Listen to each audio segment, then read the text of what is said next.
Okay, great. We are going to get started, and when people join, they'll just jump right on in. So, as I said earlier, my name is Naomi, and it has just been a true pleasure to lead this group. It's something I've looked forward to every once a month when we have our gatherings on Sunday nights. Before I turn the show over to our impressive fellows, I want to take a moment to acknowledge the importance of what we are about to do together by turning to Jewish texts. And so in the book of Judges, we meet Deborah, who's a military leader, mediator, prophet, and a poet.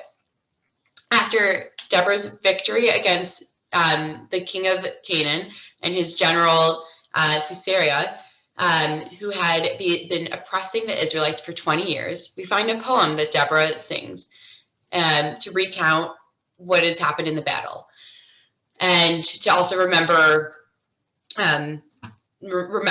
So through the poem, Deborah gets to claim how her story is remembered, putting herself and other women at the center.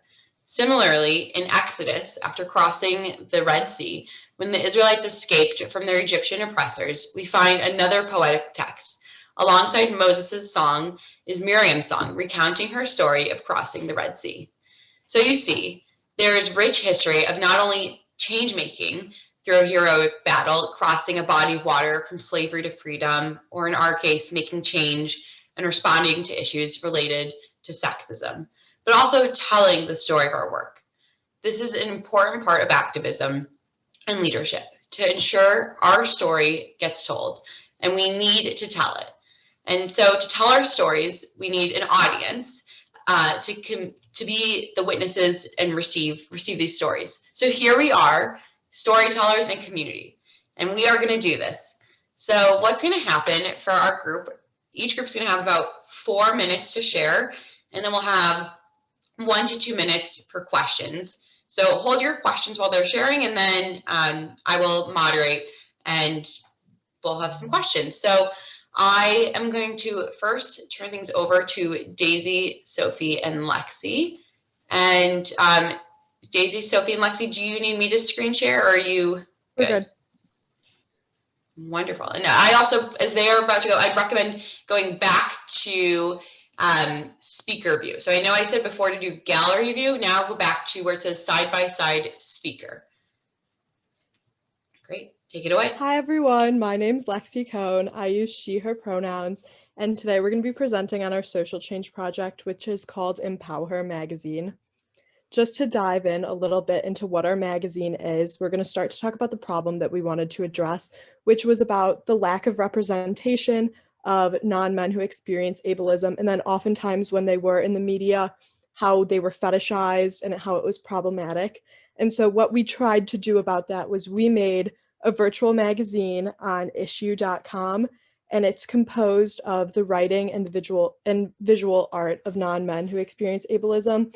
And so our hopes of doing this was to change the way that people viewed non-men who experience ableism in terms of desirability and ending fetishization.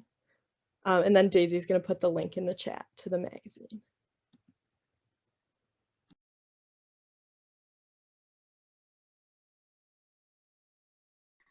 Yeah, all right. So either while I'm talking or after, you guys can go look at that, because we're all really, really proud of the artists and writers who brought their work for us.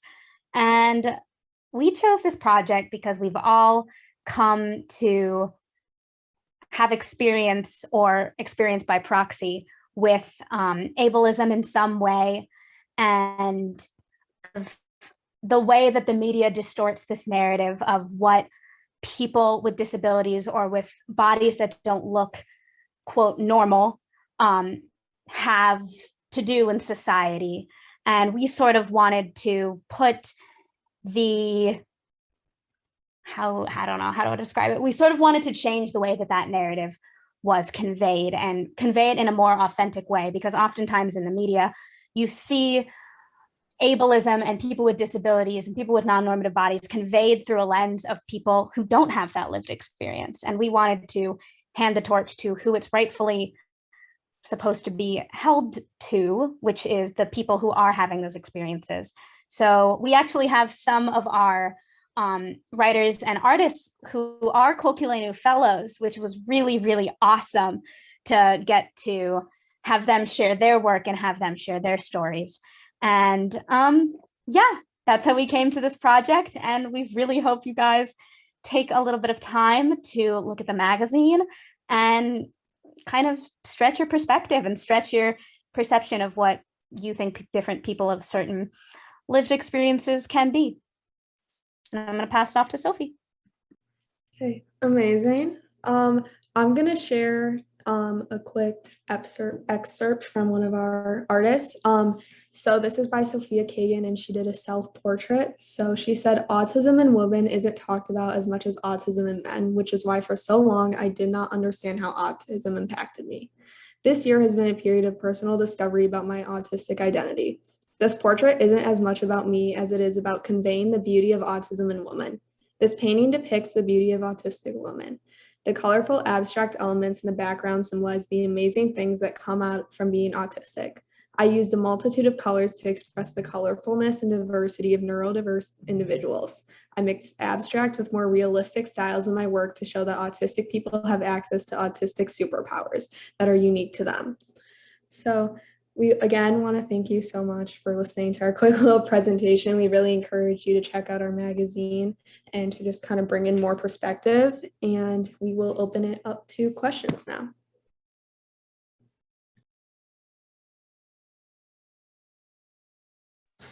And you're welcome to also put your questions in the chat, or if you just want to unmute yourself and ask them a question.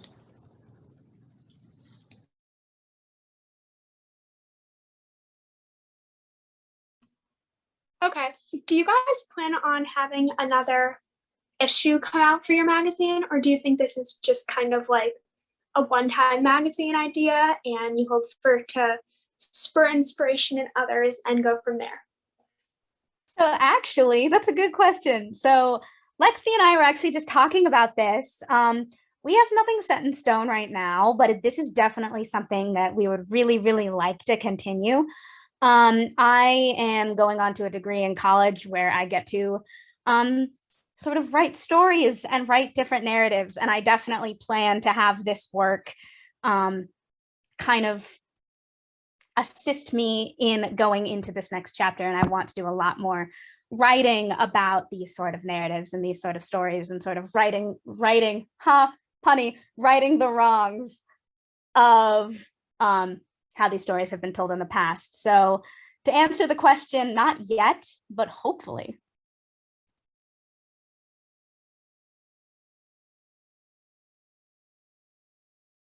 Great. I think let's move on to the next group, and then if there's more questions, we can at the end circle back to this. But thank you for creating such a phenomenal magazine. Do you all want to introduce the next group?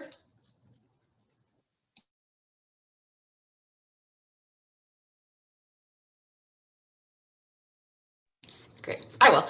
Next up, we have Sammy, Zoe, and Paulina.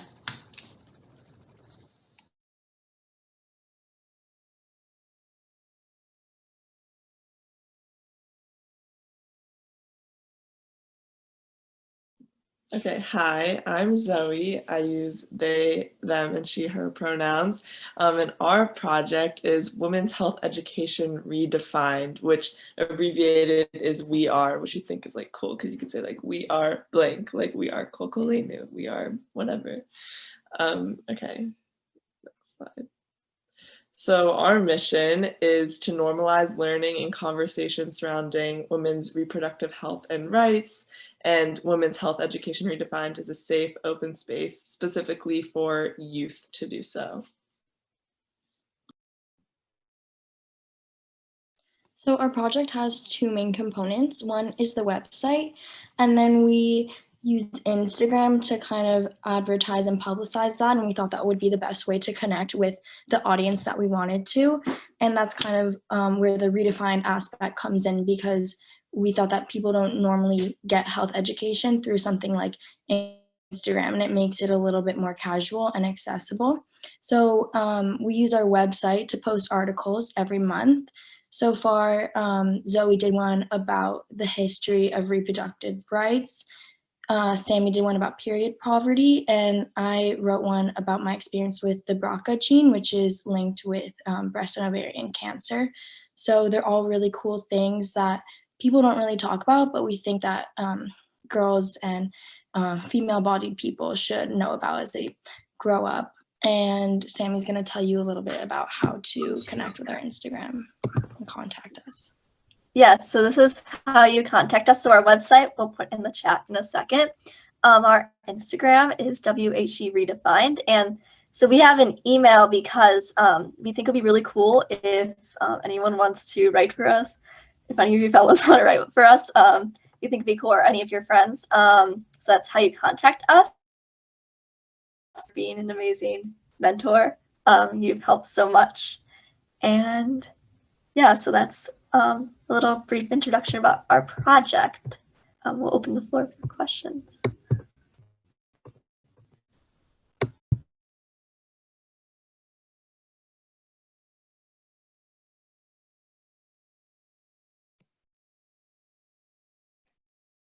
I have a question. Can I hear a little bit more about the Instagram posts, how often they're posted? Or are you kind of repeating some of the same articles, or what's the plan for the future? Yeah, so we try to post every Wednesday because we want to start like a Women's Health Wednesday type thing. And so we want to post about professionals in that field. And we also want to post like teasers for our articles and resources, and also give shout outs to other Koleinu projects. Because those topics are so important, has anyone considered maybe getting sponsoring or funding to advertise so you can reach more young women, especially with the BRCA issue? We haven't thought of that, but that's a really good idea. Yeah, if you have like any way to help us. I just volunteer myself. Yeah. I have laryngitis from allergies. I apologize. Yeah, I'd be happy to get involved or to lead Paulina and the other young women. I think it's great. Yeah, thank you. If you can email us, I'll put the email in the chat, but that's very helpful. Thank you. You should email email. But I email you. So no, you have to email the official. Yell from the other room. Okay.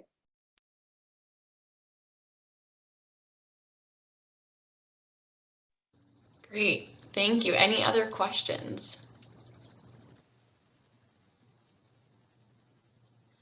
Wonderful.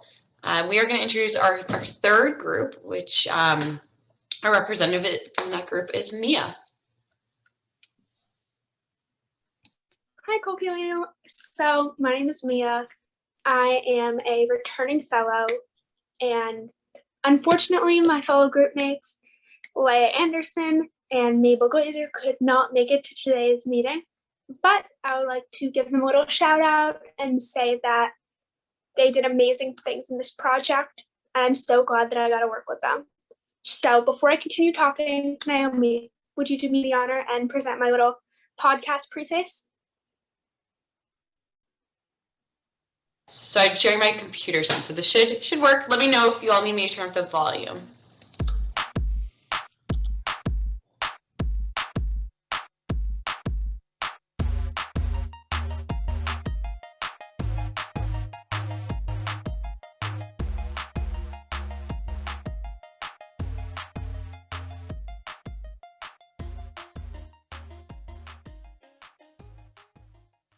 Hi, listeners. My name is Mia Medley. I'm 17 years old and originally from New York City and Palm Beach, Florida. I'm an incoming freshman at Florida State University. Hi guys, my name is Leia Anderson. I'm 18 years old and I'm originally from Philadelphia, Pennsylvania, but I'm an incoming freshman at Colby College. Mia, it paused. Hold on. Let me try again. I was about to tell you that.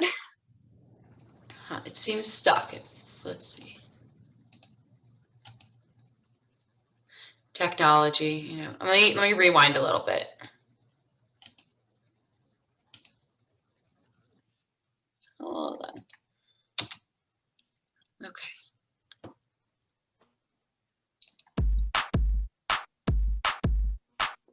Leah Anderson. I'm 18 years old and I'm originally from Philadelphia, Pennsylvania, but I'm an incoming freshman at Colby College in Waterville, Maine. Hi, my name is Mabel Glazer. I'm 16 years old and I'm going into 11th grade at a public high school in Minnesota. Welcome to Body Odyssey, where we discuss all things body image. Body Odyssey is created in partnership with Koleinu. Koleinu is a fellowship program where Jewish teens from all over the United States come together to talk about issues related to feminism, Judaism, and activism. So the only question left to ask is, why did we create this podcast? Personally, I've been on my body image journey since elementary school. I've experienced a lot of the topics that I plan on discussing here, but there were very few resources in my childhood, besides the embarrassing but helpful American Girl doll books my mom would give me. Thanks, Mom. You know, the ones many girls would hide under their bed, but everyone knew they had them. Going into my teenage years, I discovered a podcast known as I Wear, created by Jamila Jamil. I was able to learn that I wasn't alone in my body image journey, despite how I might feel. The podcast gave me an outlet of discovery about myself, and in part is what helped me become a feminist. I want our podcast, Body Odyssey, to have an informative impact on young women like I Wear had on me. Come with us as we navigate through diet culture, feminism, and body image, speaking from our own experiences and those in our communities. So I guess we'll see you in the first episode.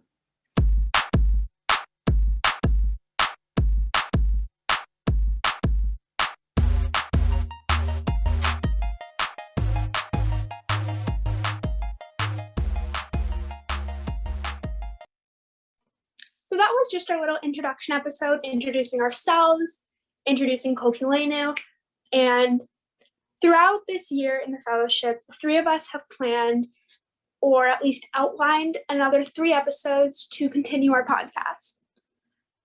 One is going to be about like an interview with our kind of what we feel is going on in our society and the difference between the standards of women, men, girls, and boys in schools, and all of that drama that's created through dress codes, which I know is a huge thing and has a huge impact on a lot of females and males and non-identifying people's body image journey.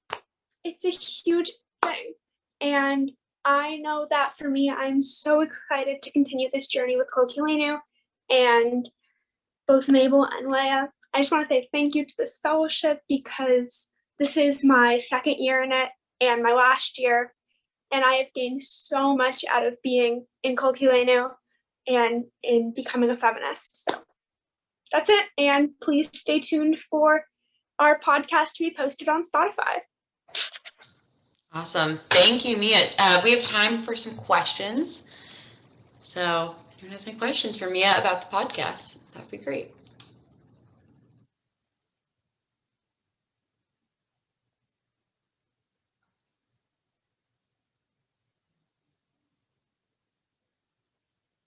Mia, I have a question.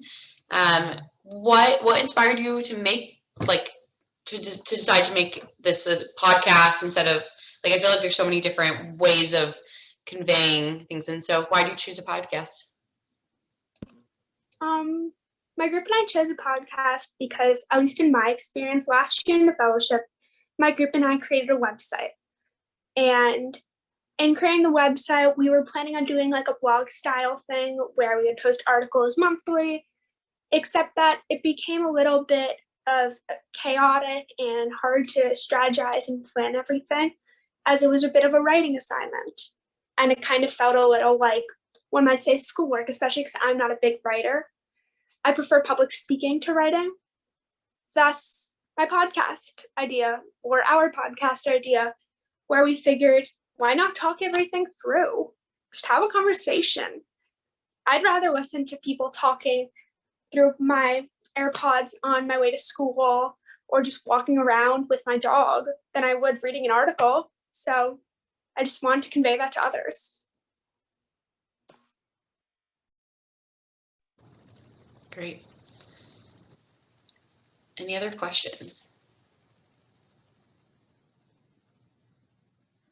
Great. On that note, we're going to turn things over to our fourth group with Claire, Tess, and Hope.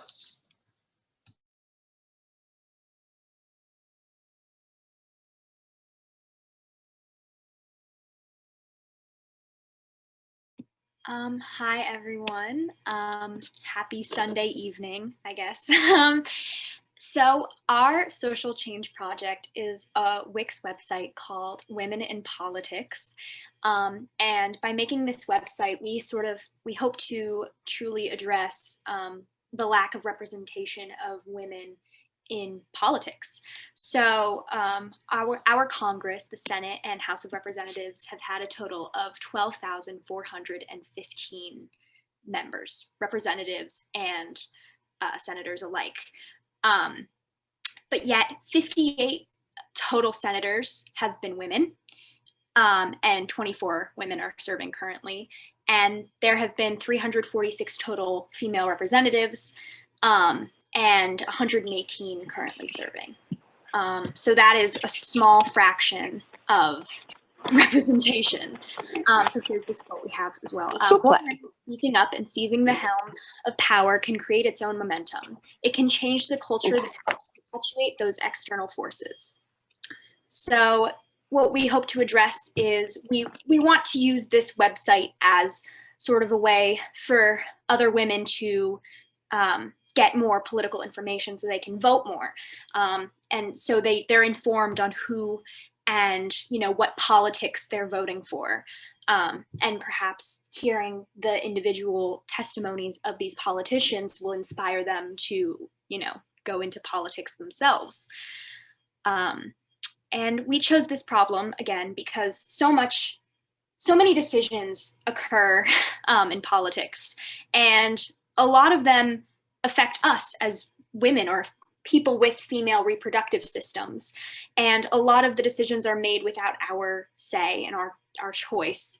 And so by making this website, we hope that, we can elect people that have, with the notion that, these decisions will be made for us. And we hope that this website will become more widespread. As of right now, we only have senators, but we hope to expand to representatives, people who are running in perhaps even local and state elections. But right now we just have senators, and our spotlight features our first female vice president as well. So with that, I'll turn it over to my other partners who worked on this website with me. Hi, I'm Claire. So as Hope was saying, we have a spotlight, which right now has Vice President Kamala Harris that we also hope to be updating periodically. But other parts of our website include just looking and learning about the different politicians. And each one has a picture and a link to more information about them. And sorry, it's just slow right now. And information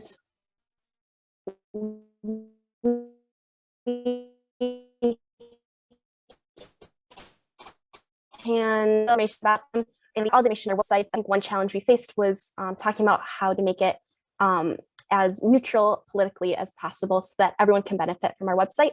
But we also have places to learn about the issues and the parties. Okay, sorry, I think it's just my computer right now, but we chose 5 different issues to talk about for each politician and kind of talk about their positions so that people are learning about the politicians' positions and not necessarily being told which to vote for. And I will pass it on to Tess. Hi, so I'm just going to talk about our plans for the future for this website. We intend on continuing to update politicians as people win and lose elections, and also updating the spotlight page to feature new congresspeople who we believe are doing noteworthy things. And yeah, it's really fun to do. I'm going to open the floor to any questions. And I wanted to add, our spotlight is unbiased. It's more so breaking of the glass ceiling. So, we put Kamala because she is the first person of color to be a vice president and also the first female vice president as well. So regardless of political affiliation, our spotlight will feature female identifying politicians who are doing really great things.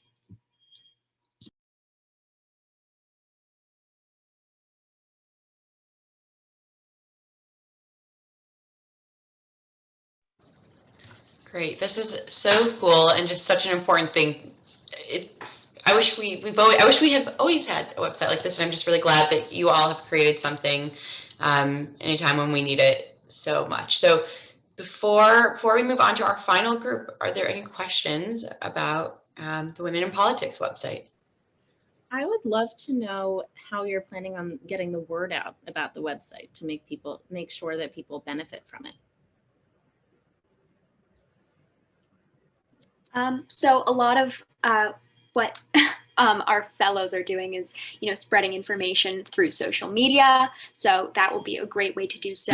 And we might even start reaching out to politicians themselves as well, if they want to sort of speak with us. And then, through that, there could be some promotion, but we'll also promote it in local areas. I'm a part of a Rosh Hodesh chapter myself, all Jewish women. So I'm sure that they could take a lot of use from that. And at school and activities, just your typical ways of spreading the word.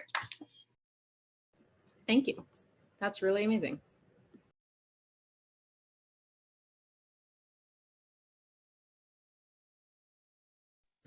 Great. So I'm thrilled to introduce our final group for tonight, and then afterwards we can have questions just for all the fellows. So this group has Noemi, Jocelyn, and Ani. So Noemi, do you want to kick us off?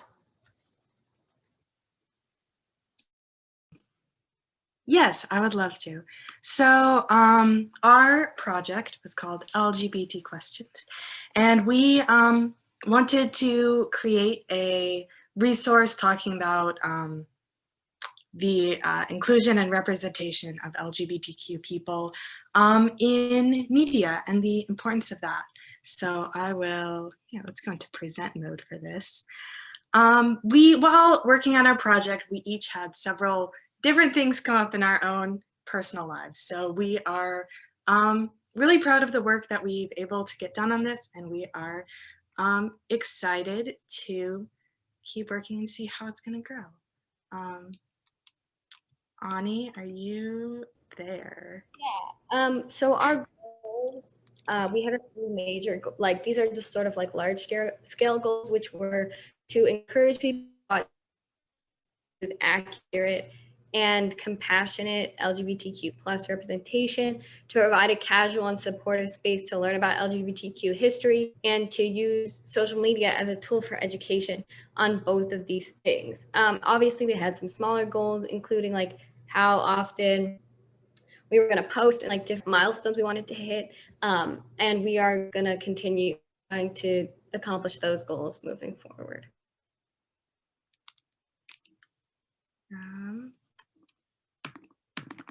I don't know why it's not going to the next slide. I'm going to take a second. Here we go. We are also going to share an example of one of the posts that we had. So one post that we had is talking about the TV show Steven Universe. I don't know if any of you are fans of that show, but it is a TV show about a group of crystal gems, and they protect the world from evil, and it's a cartoon, and it's a super fun show. And it's also a show that has a lot of representation of people of a lot of, or crystal gems of a lot of different identities. So it has a lesbian couple who get married in one episode.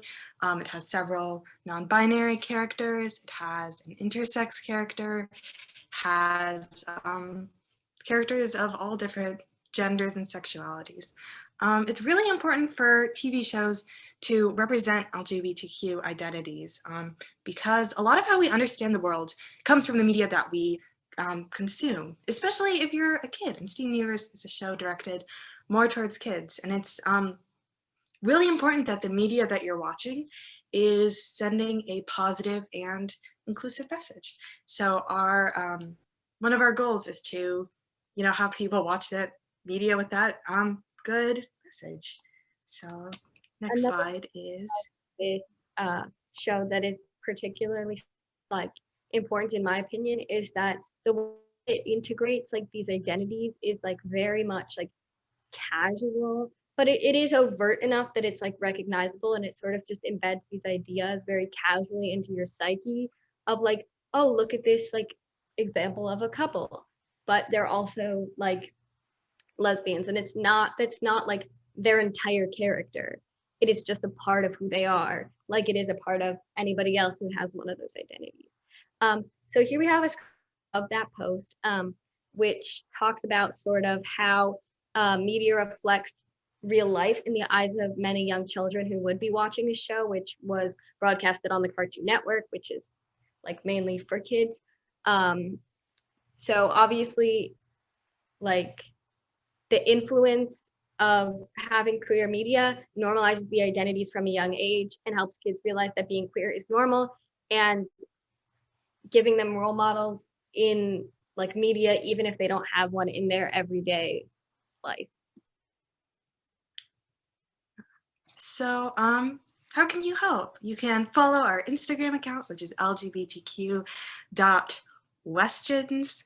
We're a little behind on our posting schedule right now, but we hope to keep posting about topics relating to media representation and LGBTQ rights.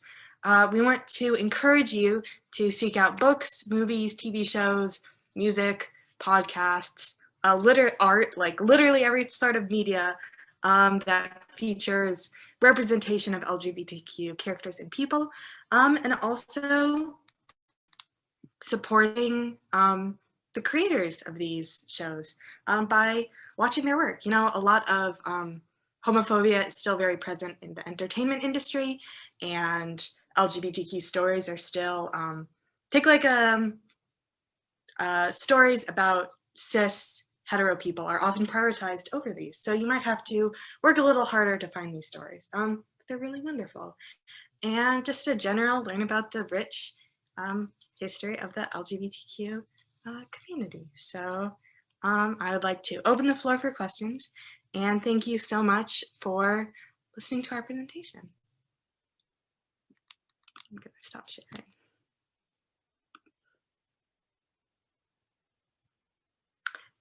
Joey Hoffman asked, what did you learn about yourself during this process? I can answer for myself, and then if Ani and Joe want to answer for themselves too. I think I learned a lot about the biases that I might have just for myself towards media that I choose to watch or consume, and how important it is to like remove those biases. Well, just to answer for myself, like as somebody who is part of the LGBTQ community, it's really important to not just recognize that it's important for me to like recognize biases that are built into my own community in media that may be created by other queer people, but that doesn't necessarily make it good media to consume. And learning more about the history of my community and sort of like paying homage to the people who paved the way so that people today can be out and proud. Yeah, so for me, what I would say is I was really interested in this project because I wanted to learn how to be a better ally, and especially today with social media, how easy it is just to be like a performative activist. And it really helped me to support some of my close friends who just came out as non-binary by being able to learn about really like what is the representation of LGBTQ plus people in media, because it's not something that as a cis straight woman I'm necessarily always thinking about, but it is very important, especially with children, what they're exposed to.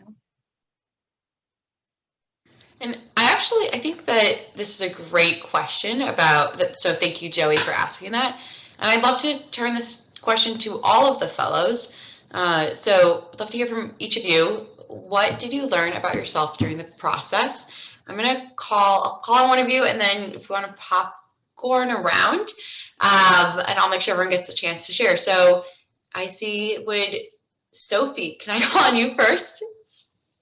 Yeah, so I think just a big thing I've learned about myself in this project is I think just being more aware in general. I think that's just something I always thought I was aware, but I feel like after, especially being just a fellow in general, just like being more aware of other perspectives than just my own. So I feel like that really shaped me a lot to where I am right now.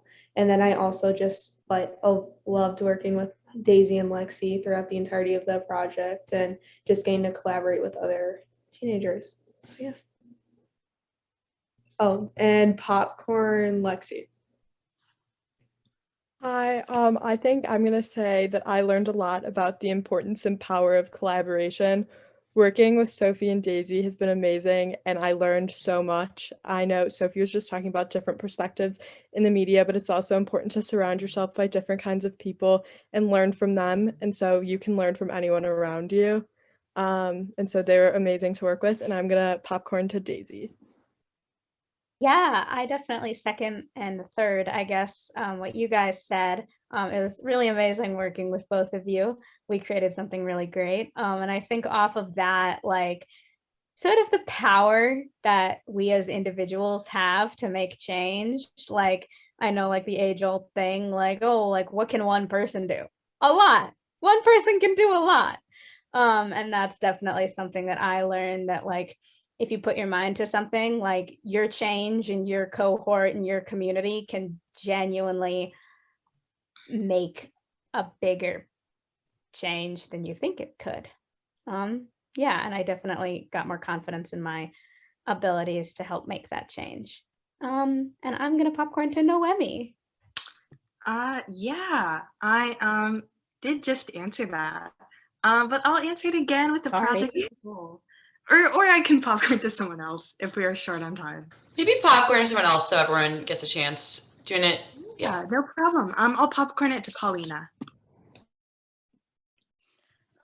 Excuse me, I lost my voice, but I thought it was really cool to connect with people that I've never met in person and kind of find like intersections of our passions and also learn about like what I'm passionate about and develop that and have more direction. Popcorn to Tess. So from Koleinu, I really learned a lot about collaboration, and some of the teachings this year talked about things that I just would not have thought of or ever realized had so much content behind. And then in terms of my project, I learned a lot about biases, especially in like the political sphere, just like the wording of questions. And I'm gonna popcorn to Claire. I second Tess, and I learned a lot about talking about biases as an activist. I think I also learned a lot about myself as a leader. And yeah, I think that's it. I will popcorn to Mia. Have you gone? Thank you, Claire. I think the biggest thing that I have learned about myself is that I work better in more unconventional ways when it comes to activism. When it came to this podcast, it was something that I was really passionate about and really enjoyed. And I think now that I have that knowledge kind of in my brain of a database, I'll be able to take that with me in whatever I do next. Popcorn to Joss, have you gone yet? How about if you haven't had a chance to go yet and you're a fellow, just put your hand up. Popcorn is Zoe. Okay, I learned a lot about, like people have said, collaborating with others and working really closely as a group and how important communication is. And I also learned that I'm really passionate about reproductive justice, which is not something that before this I would have said is one of my like top issues, but now it is. And I will popcorn to Sammy.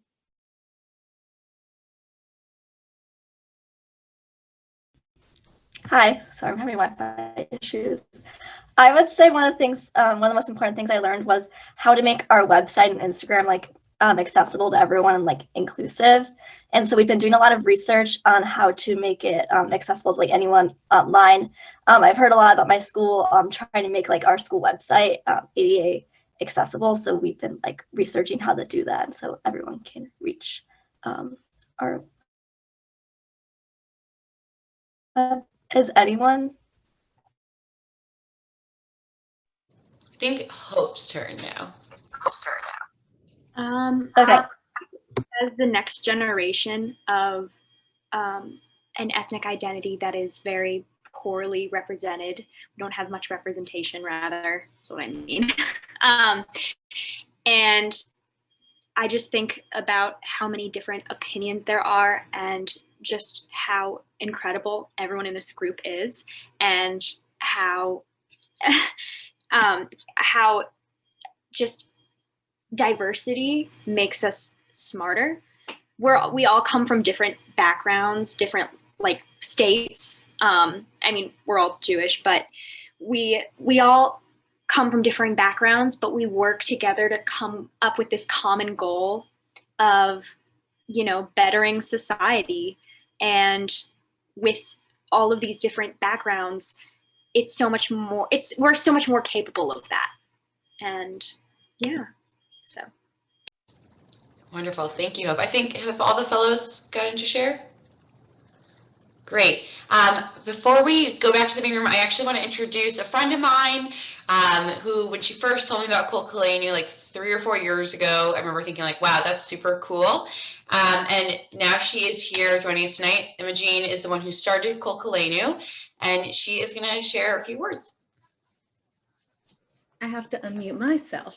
It is so amazing to be here with you and to see how this fellowship has grown. And I've known Mia for what, like 3 years now. So to see Mia especially talking about what you're doing and the podcast plans and the plans of each of your projects, it just is so like heartwarming to me and inspiring. And the breadth of the different topics that you each have chosen and how deep you've gone into them, and the different pieces of the ableism piece and talking about the BRCA gene, like what an incredible thing to learn about as a young person and to know is out there and to raise awareness about. So just, I really want to give so much kudos, and I'm very excited to see the sparks that you all are planning with these projects, how they will grow and the change that they will make, and how you will take what each of you has learned in your lives going forward and the activism that you all will do. So thanks for sharing with me. I'm very, very happy to be here. Wonderful. We're so glad you are here. Again, we have one more thing before we go to the main room. I know that there's a lot of parents on, and we actually haven't been able to hear from you all. I know one time I accidentally emailed all the parents instead of the fellows. So, but I'd love if any parents want to like give a shout out. I saw Paul wrote a really nice comment. And I know a lot of parents have shared comments, but does anyone want to share anything else? Unmute yourself, parents, if you want.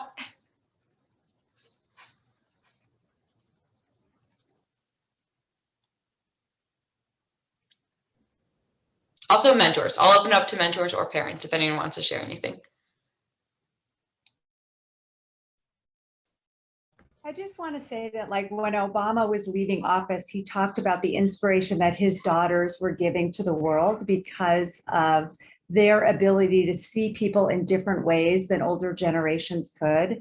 And just listening to all the projects and the way that you collaborate with each other, as well as your investment in intelligence that you invest and think about in the projects, is really inspiring and wonderful, and gives us great hope and excitement about the future and all the things you'll do in your lives. So thank you. And thank you to Moving Traditions and Koleinu and Imogene for all their inspiration in making this come true. And I'd like to just add that this was a very unusual year, unusual circumstances. You guys did a great job with, you know, having everything be on screens and all of that. So really appreciate all the work, hard work, and ways you tried to foster connection with the kids.